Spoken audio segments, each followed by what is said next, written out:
शायद आधे घंटे और डिले होते अब पेशेंट, तो पेशेंट को बचाना बड़ा मुश्किल था। अच्छा। यस। पेट में दर्द हुआ था, उसके बाद पता ही नहीं, बेहोश हो रही थी। पेशेंट की कंडीशन बहुत नाजुक थी, बीपी अनरिकॉर्डेबल था, रिकॉर्ड ही नहीं हो रहा था, पल्स बिल्कुल फीबल थी। पता नहीं कैसे ऐसा हुआ, लेकिन हाँ। तो हर कोई हैरत में है कि आखिर ये कैसे हुआ। जो ये जन्म हो रहा था ये यहीं पे हो रहा था? बिल्कुल इसी जगह पे हो रहा था और राइट साइड वाली उसमें ही हो रहा था। तो वो जो डायग्नोसिस बनी तो वो निकल के आया कि ये तो एक्टोपिक प्रेगनेंसी है और ब्लीड काफी हो चुका है, पेशेंट अनस्टेबल कंडीशन में, बीपी पल्स सब जा रहा था। 1.5 से 2 महीने का बच्चा जैसे ही होता है वैसे ट्यूब फट जाती है और उसमें से प्रोफ्यूज ब्लीडिंग स्टार्ट हो जाती है, जिससे कि जनरली माँ की मौत हो जाती है। नमस्कार, मैं हूं सुनीत चौधरी और आप देख रहे हैं पहाड़ी सपना में। मैं इस समय डिस्ट्रिक्ट हॉस्पिटल रुद्रप्रयाग में हूं और एक ऐसा केस से आज आपको रूबरू करवाने जा रहा हूं। कहते हैं कि एक गर्भवती जब स्त्री होती है, माँ बनने के लिए होती है, तो एक बड़ा क्रिटिकल दौर वो होता है। ऐसी ही एक महिला यहाँ पे हैं, पूनम नाम इनका है, चमोली जनपद की रहने वाली हैं। एक ऐसी स्थिति में इस अस्पताल में पहुंची हैं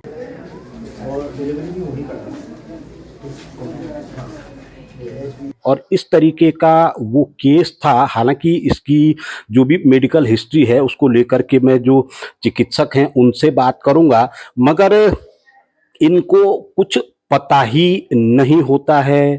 अर्ध बेहोशी की स्थिति में वो डिस्ट्रिक्ट हॉस्पिटल आते हैं। फिर क्या कुछ होता है पहले उन्हीं से जान लेते हैं, फिर इसकी मेडिकल हिस्ट्री पे चर्चा करेंगे। कहाँ से आप हैं? हम लंगासू। लंगासू से? हाँ। क्या हुआ था? पेट में दर्द हुआ था, उसके बाद पता ही नहीं, बेहोश हो रही थी। कब से हो रहा था पेट दर्द? बस सुबह उठने के बाद। अच्छा, सुबह उठने के बाद पेट में दर्द हुआ। हाँ। फिर क्या किया आप लोगों ने? दवाई खाई थी दर्द की, तो उससे भी ठीक नहीं हुआ था। तो डॉक्टर आए थे घर पे, उन्होंने बीपी देखा, बीपी डाउन थी, तो उन्होंने कहा आगे लेके जाओ। अच्छा, उन्होंने हॉस्पिटल के लिए कहा? हाँ। तो फिर कहाँ गए? हम कर्णप्रयाग में गए। अच्छा, वहाँ पे क्या हुआ? वहाँ पे वो नहीं था अल्ट्रासाउंड वाले, तो उन्होंने भी आगे बोला, इसलिए हम यहाँ रुद्रप्रयाग आए। अच्छा, तब रुद्रप्रयाग आए। हाँ। अच्छा, ऐसा कुछ आपको जानकारी थी, कुछ पता था कि पेट में बच्चा भी हो सकता है? नहीं, क्योंकि पीरियड पूरे महीने आते थे। अच्छा। तो वो अचानक ही दर्द हो गया। 1 साल का बच्चा है, बस 3 महीने ही पीरियड आए थे मुझे अभी। अच्छा। तो 3 महीने लगातार पीरियड आए थे और ये ऐसा कुछ नहीं था। तो मतलब एक ऐसी संभावना यहाँ पे है, एक अब मैं मेडिकल में क्या कुछ कहते होंगे, मगर एक अलग चमत्कार टाइप का और हमारे देखने में भी एक नया केस ये है रुद्रप्रयाग डिस्ट्रिक्ट हॉस्पिटल के लिए। आपको कुछ जानकारी है क्या? नहीं सर। क्या कुछ हुआ है? हमें तो ऐसा कुछ नहीं था, लेकिन जब अचानक तबीयत खराब हुई सुबह, तभी हमें पता चला कि पेट में दर्द हो रहा। फिर वहाँ से हम कर्णप्रयाग लेकर आए, फिर कर्णप्रयाग वालों ने यहाँ पे रेफर किया हमें, फिर यहाँ पे ऑपरेशन हुआ। क्या बताया डॉक्टर ने? डॉक्टर ने ये बताया कि जो बच्चादानी होती है, जो ट्यूब होती है, उसमें कि मतलब खून का ब्लड का वो बन गया है कि बच्चे का वैसा जैसा। तो बोल रहे थे कि पेट से है, लेकिन उससे 8 या 10 दिन पहले से फिर जो डेट होती है महीना, वो भी हुआ था। अच्छा। तो पता नहीं कैसे ऐसा हुआ, लेकिन तो हर कोई हैरत में है कि आखिर ये कैसे हुआ, क्योंकि जब यहाँ पे ऑपरेशन होता है, जो मुझे अभी तक मेडिकल हिस्ट्री पता है कि बच्चे दानी से तकरीबन 2 से 3 लीटर ब्लड निकलता है और उसी के सपोर्ट में एक जो ट्यूब होती है, उस ट्यूब के फटने के साथ ही एक बच्चा भी, नवजात भी वहाँ से निकलता है। क्या कुछ ये मामला है, चिकित्सक से पता करते हैं कि आखिर ये मेडिकल हिस्ट्री है क्या, क्योंकि हमने तो अक्सर सुना है कि कोई भी जन्म होता है, किसी भी बच्चे का जन्म होता है तो वो सिर्फ और सिर्फ बच्चेदानी में ही होता है, मगर मेडिकल में क्या कुछ संभावनाएं हैं, तो चलिए चलते हैं और बात करते हैं जो डिस्ट्रिक्ट हॉस्पिटल के जच्चा बच्चा रोग विशेषज्ञ हैं, उन्हीं से बातचीत करते हैं। तो कर्नल कटारा साहब मेरे साथ इस समय मौजूद हैं डिस्ट्रिक्ट हॉस्पिटल में, डॉक्टर संजीव कटारा जी। डॉक्टर साहब, वैसे तो कई जो केस हैं डिस्ट्रिक्ट हॉस्पिटल में गायनी डिपार्टमेंट की, वो हम लोगों ने डिस्कस भी किए हैं, तमाम अपने जो व्यूअर्स हैं उनको भी दिखाए हैं। इस बार एक अलग सा केस हमको सुनने को मिल रहा है, क्या पॉसिबिलिटियाँ होती हैं, है क्या ये केस? पॉसिबिलिटी है। इसको एक्चुअल में मेडिकल की भाषा में एक्टोपिक प्रेगनेंसी बोलते हैं। उसमें क्या होता है कि जब ओवम का फर्टिलाइजेशन होके बच्चेदानी में जो जाइगोट आता है वो बच्चेदानी में ना आके ट्यूब में ही रह जाता है और वहाँ पर उसका बच्चे का डेवलपमेंट स्टार्ट हो जाता है, तो उसको एक्टोपिक प्रेगनेंसी बोलते हैं। और ट्यूब में इतना स्पेस नहीं होता, इतनी जगह नहीं होती कि वो फुल्ली डेवलप हो, तो लगभग 1.5 से 2 महीने का बच्चा जैसे ही होता है वैसे ट्यूब फट जाती है और उसमें से प्रोफ्यूज ब्लीडिंग स्टार्ट हो जाती है, जिससे कि जनरली माँ की मौत हो जाती है। अच्छा, ये कैसी प्रेगनेंसी है जिसमें कि महिला को पता ही नहीं है? एक्चुअल में ये 1.5 से 2 महीने में जनरली ट्यूबल प्रेगनेंसी फट जाती है और ब्लीडिंग स्टार्ट हो जाती है, तो जनरली लेडी का जो पीरियड मिस होता है तो वो 1.5 से 2 महीने में ही उसको पता चलता है कि पीरियड नहीं आ रहा मेरा। जब वो हॉस्पिटल जाके और प्रेगनेंसी टेस्ट कराती है और जो भी है, और चूंकि ये गांव की लेडी है तो जनरली गांव की लेडी कभी ये छोटी मोटी प्रॉब्लम को अवॉइड करती हैं, तो इसलिए उसका वहाँ पर डायग्नोसिस भी नहीं हुआ और उसने कभी हॉस्पिटल जाके दिखाया भी नहीं कि भाई मुझे 1.5 या 2 महीने से पीरियड नहीं आया। तो इस तरह की बड़ी कॉमन प्रॉब्लम होती है ये जनरली गांव की लेडीज़ में, जो अपने ऊपर ध्यान नहीं देती हैं। वो काम में इतनी व्यस्त होती हैं, घर के में, बाहर के जंगल से लकड़ी वकड़ी लाना, तो ये है। अच्छा डॉक्टर साहब, अब मैं इस केस को समझना चाहूँगा और अपने तमाम दर्शकों को भी बताना चाहूँगा, क्योंकि मैं अभी जो महिला हैं उनसे मुलाकात करके आ रहा हूँ और उनका कहना था कि मैं वही कह रहा हूँ ना कि प्रेगनेंसी कैसी, जो गर्भवती महिला को ही पता नहीं है।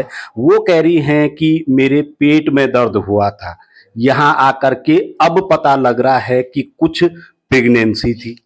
हाँ, एक्चुअल में इन केसों में क्या होता है कि पेशेंट की कंप्लेंट केवल पेन एब्डोमेन होता है और वो भी बहुत सीवियर वाला, और जब तक हॉस्पिटल में आती है तो ब्लीडिंग बहुत ज़्यादा होने की वजह से वो जनरली अनकॉन्शियस या उस कंडीशन में नहीं होती कि वो अपनी पूरी बात, अपनी प्रॉब्लम डॉक्टर को समझा सके। तो जनरली जो उसको लेके आते हैं रिलेटिव्स, उनकी हिस्ट्री से हमें थोड़ा बहुत डायग्नोसिस करना पड़ता है। तो जब हमने प्रेगनेंसी टेस्ट किया तो प्रेगनेंसी टेस्ट पॉजिटिव था। हमने कंफर्म करने के लिए 2 बार प्रेगनेंसी टेस्ट किया और लेबर रूम में किया। अल्ट्रासाउंड से उसको कंफर्म किया। जब कंफर्म हो गया, अंदर पूरा ब्लड भरा हुआ है, फिर हमने ऑपरेट किया, जिसमें कि डॉक्टर निर्देश थे हमारे साथ, एनेस्थीसियोलॉजिस्ट। जनरली इस कंडीशन पे 2.5 से 3 लीटर ब्लड बह जाने के बाद में एनेस्थीसियोलॉजिस्ट के लिए बड़ा चैलेंज होता है पेशेंट के हीमोडायनेमिक्स को कंट्रोल करना, उसको मैनेज करना, क्योंकि ड्यूरिंग ऑपरेशन ही उन्होंने 3 से 4 ब्लड ट्रांसफ्यूजन किया था। और डॉक्टर निर्देश ने बहुत प्रिकॉशन एक सबसे बड़ा लिया था, जब तक 1 यूनिट ब्लड नहीं जाता जब तक हम ओपन नहीं करेंगे, क्योंकि जैसे ही ब्लड इसको पेट को ओपन करेंगे, एब्डोमिनल कैविटी को, तो उसमें से बहुत एक साथ ब्लड निकलेगा, तो जनरली पेशेंट का बीपी बिल्कुल फॉल हो जाता है, उसमें डेथ हो जाती है। अच्छा। और जिस समय हमने ओटी में शिफ्ट किया था तो पेशेंट की कंडीशन बहुत नाजुक थी। बीपी अनरिकॉर्डेबल था, रिकॉर्ड ही नहीं हो रहा था। पल्स बिल्कुल फीबल थी, पल्स उससे उंगलियों से चेक करने पे पल्स नहीं आ रही थी। उस कंडीशन में हमने ऑपरेशन थिएटर में लिया था। मतलब शायद आधे घंटे और डिले होते अब पेशेंट, तो पेशेंट को बचाना बड़ा मुश्किल था। अच्छा। यस। अच्छा डॉक्टर साहब, अक्सर हमने सुना है कि जो जीवन की संभावनाएं होती हैं वो महिला की बच्चेदानी में ही होती हैं। क्या और कुछ ऐसी संभावनाएं हैं जीवन की? क्योंकि इस केस को तो देख के ऐसी लग रहा है कि कुछ संभावनाएं जरूर होती हैं। नहीं, बिल्कुल आपने सही कहा है। एक्चुअल में जीवन की संभावना केवल बच्चेदानी में है, लेकिन जीवन की संभावना का स्ट्रगल कर सकता है दूसरी जगह। अच्छा। जैसे फैलोपियन ट्यूब हो गया, ओवरी हो गया, एब्डोमिनल कैविटी हो गया। कई बार तो लिवर के आसपास भी जीवन की संभावनाओं में स्ट्रगल पाया है। वो बात अलग है कि पूरी तरह से डेवलप नहीं हो पाता भ्रूण, जिससे कि पूरा बच्चा बन पाए, और पॉसिबल भी नहीं है, क्योंकि वहाँ उसके लिए फेवरेबल वो कंडीशन नहीं मिलती है। जो फेवरेबल कंडीशन बच्चेदानी में मिलेगी, एंडोमेट्रियम यूट्रस में मिलेगी, वो बाहर पॉसिबल ही नहीं है। अच्छा, आपको कभी इस तरीके की जो ये घटनाएं हैं, मैं तो घटनाएं इनको कहूँगा, कभी 2-4 होना पड़ा? बड़ा स्ट्रगल तो है, इवन इसमें भी 2-4 क्या, इसमें भी काफ़ी स्ट्रगल करना पड़ा। हमारे साथ डॉक्टर निर्देश भी हैं, एनेस्थीसियोलॉजिस्ट। तो हम दोनों जब अपना बाद में एक्सपीरियंस शेयर कर रहे थे, तो बाद में जब डिस्कस करने पे मालूम पड़ा कि कितना मतलब एक मार्जिन से बची है वो लेडी। और जो ब्लड प्रेशर और उसके पल्स जो फ्लक्चुएट होते हैं ड्यूरिंग ऑपरेशन, उनको मैनेज करना इजी नहीं है इस केस में। तो हमारे पास जितने अनुभवी डॉक्टर निर्देश एनेस्थीसियोलॉजिस्ट थे, उन्हें बहुत हेल्प मिली हमें इसमें। अच्छा डॉक्टर साहब, क्योंकि अब शरीर के अंदर है तो क्या कुछ वहाँ घटनाक्रम हो रहा है ये तो डॉक्टर्स के अलावा कोई जान नहीं सकता है। थोड़ा सा मैं स्केच से समझना चाहूँगा ये केस था किस तरीके का, क्योंकि आप बता रहे हैं कि ट्यूब में उस बच्चे का जन्म हो रहा था या वो कोशिश कर रहा था और ट्यूब फटती है। हमने तो सिर्फ और सिर्फ बच्चेदानी सुना है। थोड़ा मैं स्केच के जरिए मैं जानना आपको चाहूँगा। यह एक डायग्राम बना के दिखाता हूँ, प्लीज इस पर फोकस करो।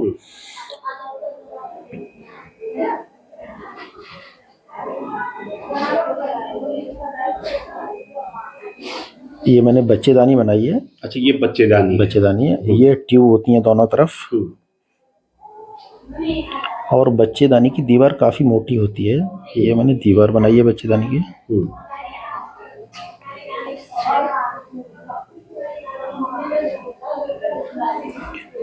ये जो ट्यूब है, ओवम इधर से, अंडेदानी से ओवम आता है इधर से, और स्पर्म नीचे से आएगा, और फर्टिलाइजेशन इस जगह होता है ट्यूब में। अच्छा। और ये जो जायगोट बनता है वो यहाँ पर आके और नॉर्मली इस बच्चेदानी में आके इम्प्लांट हो जाता है। यहीं इसका डेवलपमेंट होता है, यहीं बच्चा बनता है। धीरे धीरे बच्चा बड़ा होता जाता है, यहीं इसका प्लेसेंटा बनता है जिससे पूरा न्यूट्रिशन लेता है। मतलब कह सकते हैं कि जो सेफ हाउस है वो यही है, कैविटी है, यूट्राइन कैविटी। जब यूट्राइन कैविटी के अलावा कहीं भी, जैसे ट्यूब में ही यहाँ पर बच्चा इम्प्लांट हो जाए, जो जायगोट है वो यहाँ इम्प्लांट हो जाए, यहाँ पर जब ग्रोथ करने लगता है तो ट्यूब में लिमिटेड स्पेस होता है। जब ग्रोथ करेगा तो ट्यूब फट जाएगी, जो इसकी ब्लड सप्लाई है वो रुक जाएगी, तो बच्चे की उस समय डेथ हो जाती है, और यहाँ से बहुत ज़्यादा प्रोफ्यूज ब्लीडिंग स्टार्ट हो जाती है। अच्छा। जो पूरी एब्डोमिनल कैविटी वो ब्लड से भर जाती है। तो वो ही जो 3 लीटर ब्लड था वो हमने यहाँ से निकाला था पूरा। अच्छा, इस वाले केस में जो ये जन्म हो रहा था ये यहीं पे हो रहा था? बिल्कुल इसी जगह पे हो रहा था, और राइट साइड वाली उसमें ही हो रहा था। तो कितना टफ हो जाता है इसे ऑपरेट करना? पहले तो समझना है, उसके बाद ही ऑपरेटिंग पे जाना है। जब कैविटी, एब्डोमिनल कैविटी खोलते हैं तो ब्लड के अलावा हमें कुछ दिखाई नहीं देता, इवन बच्चेदानी भी दिखाई नहीं देती है। तो सबसे बड़ा चैलेंज होता है कि जहाँ से ब्लीडिंग हो रही है उसको ढूंढने से पहले ब्लड को इवैक्यूएट करके, उसको क्लीन करके ब्लीडर को ढूंढना। एटलीस्ट जहाँ से ब्लीडिंग हो रही है उसको पहले रोको और फिर मैनेज करना है। तो डेफिनेटली डिफिकल्ट तो है, आसान तो कुछ भी नहीं है इसमें। तो अब क्योंकि हम अभी देख करके भी आ रहे हैं, जो महिला हैं पूनम स्वस्थ लग रही हैं हमारे अनुसार, मेडिकली कैसी हैं वो? अभी मेडिकली अभी धीरे धीरे इम्प्रूवमेंट होगा। अभी 4 दिन हो गए उसके ऑपरेशन को, तो अभी अपना रूटीन वर्क हमने स्टार्ट करवा दिया है। टॉयलेट जाना, खाना वाना खाना, दलिया और खिचड़ी खाने पे डाला है हमने उस पर, जिससे कि बहुत ज़्यादा प्रेशर ना लगे, क्योंकि दाल रोटी खाएगी तो स्टूल पास करने में उसको प्रेशर लगाना पड़ेगा, तो फिर उसको पेन और वो स्ट्रेचिंग होगा।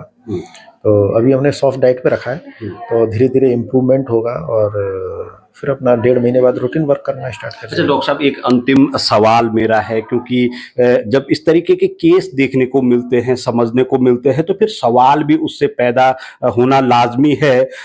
इस स्थिति में जब आप इसे ऑपरेट कर चुके हैं, अगर भविष्य में कभी जो ये महिला हैं माँ बनना चाहें तो क्या पॉसिबल हो सकता है? बिल्कुल पॉसिबल है, क्योंकि हमने केवल राइट साइड की ट्यूब निकाली थी जिसमें कि बच्चा था। लेफ्ट साइड की ट्यूब अभी भी इंटैक्ट है, उसके वजह से 2 ऑलरेडी बच्चे हैं। यदि वो आगे फ्यूचर में बच्चा चाहे तो प्रेगनेंसी हो सकती है, लेकिन एक बार एक्टोपिक प्रेगनेंसी होने के बाद में, क्योंकि राइट साइड की ओवरी तो इंटैक्ट है, ओवम उसमें से भी आएगा, तो वापस एक्टोपिक प्रेगनेंसी की संभावना बढ़ जाती है, क्योंकि ट्यूब भी हमने काट दी है और इस पर कहीं ना कहीं से छोटी सी जगह से स्लिप ऑफ होके अपना रास्ता ढूंढ लेते हैं। ये एक नेचर है। तो एक्टोपिक के भी चांसेस हैं और नॉर्मल प्रेगनेंसी तो हो जाएगी, कोई प्रॉब्लम नहीं है। डॉक्टर निर्देश जी भी मेरे साथ बैठे हैं यहाँ पे डिस्ट्रिक्ट हॉस्पिटल में, और बगैर डॉक्टर साहब के तो कहते हैं ना कि बगैर आपके ओटी संभव ही नहीं है। हाँ देखिए, ये तो हकीकत है कि बिना बेहोशी के डॉक्टर के तो कोई भी ऑपरेशन कराना मुश्किल है, नामुमकिन है बल्कि। तो जहाँ भी कहीं ऑपरेशन की या कोई ऑपरेटिव प्रोसीजर की बात आएगी तो वहाँ बेहोशी के डॉक्टर फ्रंट लाइन में तो सबसे पहले रहेंगे।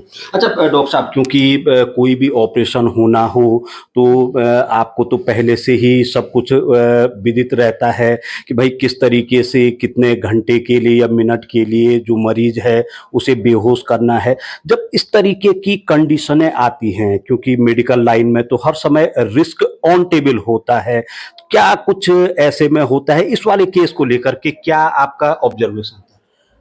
एक्चुअली देखिए क्या होता है कि कोई भी ऑपरेटिव प्रोसीजर होता है उसका टाइम तो हम डिसाइड नहीं कर सकते, क्योंकि जब ऑपरेशन स्टार्ट किया जाता है, जो सर्जन है जब इंसिजन लगाता है, अंदर किसकी बच्चेदानी चिपकी हुई है या कोई भी कहीं ब्लीडिंग है या कुछ भी हो सकता है, तो उस पर टाइम तो हम डिसाइड नहीं कर सकते। कोई ऑपरेशन हो सकता है आधे घंटे में हो जाए, हो सकता है कोई ऑपरेशन 2 से 3 घंटे में भी हो जाए।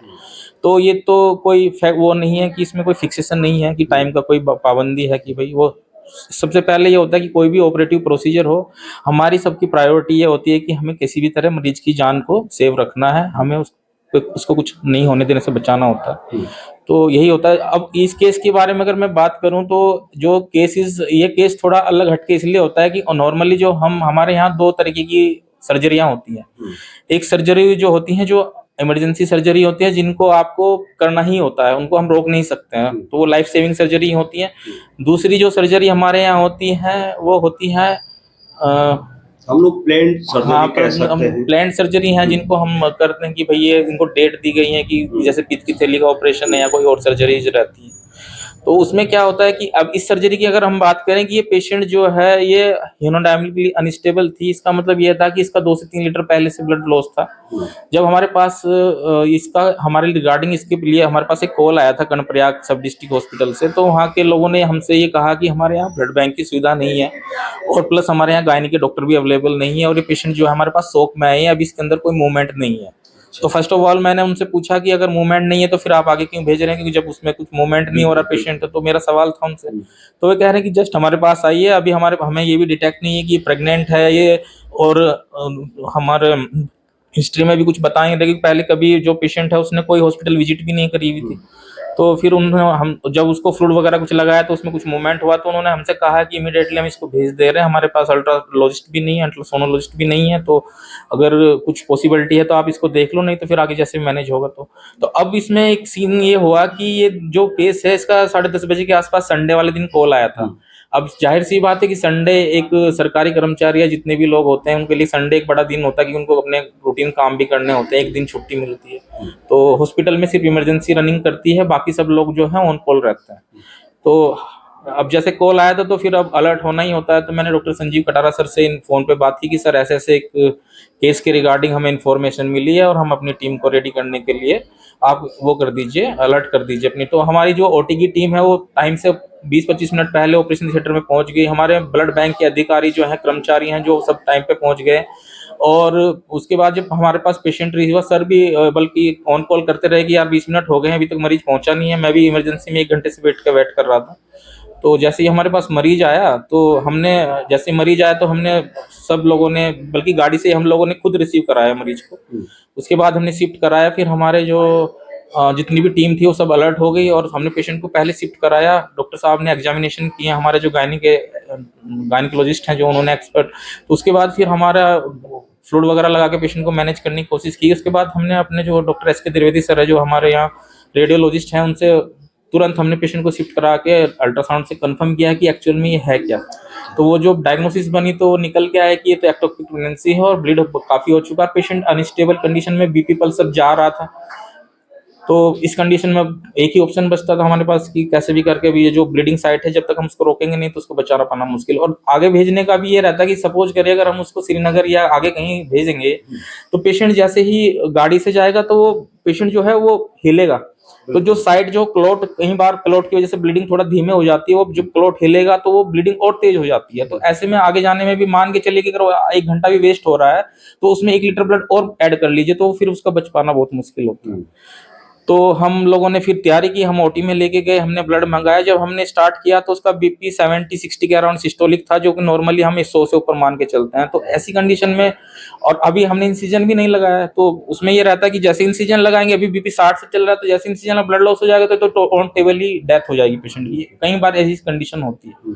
और फिर हमारे पास क्या था कि जैसे हमारे यहाँ ऑपरेशन करने के बेहोशी वाले 2-3 तरीके यूज करते हैं। ऐसे केसेस में हम जो है जनरल एनेस्थीसिया को प्रीफर करते हैं, ठीक है। लेकिन उसके लिए क्या होता है कि अब जनरल एनेस्थीसिया के लिए भी कई बार ऐसी दिक्कत आती है कि उसके लिए, जैसे हम लोग तो सिंगल है, हमारे पास यहाँ ओटी टेक्नीशियन की नहीं है, हमारे यहाँ ओटी टेक्नीशियन की पोस्ट होती है। तो वो जो मशीन जो सेटअप होता है उसको पहले से तैयार करना, दवाइयाँ बनाने, सारी चीजें रहती हैं, लेकिन अब वो अकेले आदमी की वजह से नहीं हो पाता है। और फिर हमारे पास मशीन तो है, लेकिन ये है कि हमारे पास ऑक्सीजन सप्लाई में थोड़ा सा इशू रहता है। वो संडे का दिन है, ऑन कराना है सारी चीजें, उसमें भी 1 घंटा वेस्ट हो जाता है। तो हमने ट्राई किया कि हम इसको रीजनल एनेस्थीसिया में प्रीफर करेंगे। तो उसके लिए हमें बीपी बढ़ाना था, तो फिर हमने पहले ब्लड मंगा के ब्लड रेज किया। उसके बाद हमने कुछ बीपी बढ़ाने की दवाएं चलाई और उसके बाद जैसे हमें लगा कि अब हम इसको कर सकते हैं, 15-20 मिनट का टाइम लेंगे, और फिर हमने ओटी स्टार्ट की।